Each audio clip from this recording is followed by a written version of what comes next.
I think it is the fate of any show, like Lost, like The X-Files, like Game of Thrones, that become a phenomenon, that run for such a long time, that have such a depth of mythology and depth of fandom. I think it is the fate of all of them to have endings that people both heavily dislike and fundamentally misunderstand.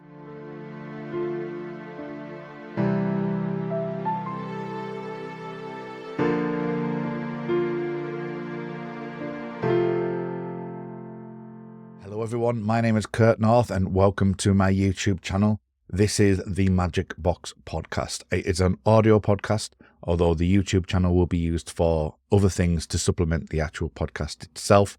Today is the 20th anniversary of Lost. I was there at the beginning, although from a UK perspective, we weren't able to see it until 2005. I am a podcaster on the Film Stories Podcast Network. I have been on podcasts and showrunning podcasts such as the X-Cast, which is an X-Files podcast, Make It So, which is a Star Trek podcast, and Shipwrecked and Comatose, which is a Red Dwarf podcast.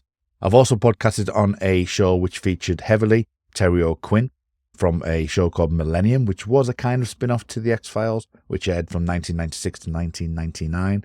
That podcast was called The Time Is Now, which is hard to get hold of. It's not on streaming anymore, but it's a wonderful show starring Lance Henriksen and Terry O'Quinn. And Terry O'Quinn is the whole reason why I started this podcast in the first place. I'll be looking out to potentially go on other people's YouTube channels and talk about Lost, if anyone will have me. I have been playing the Lost Via Domus game and actually recording my playthrough on that, so that will be available. And the podcast itself will be available on the YouTube channel, but much later in the future. Hopefully you would come and join me on your Apple Podcasts or your Spotify podcasts of choice.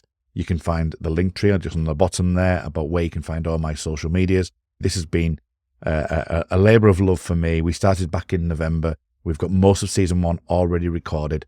We will be airing those on the 20th anniversary of each of those episodes. So if the episode came out on the 10th of October 2004, we will be showing that on the 10th of October 2024. It should be an amazing journey over the next few years, and I will always sign off with the moniker Namaste and good luck.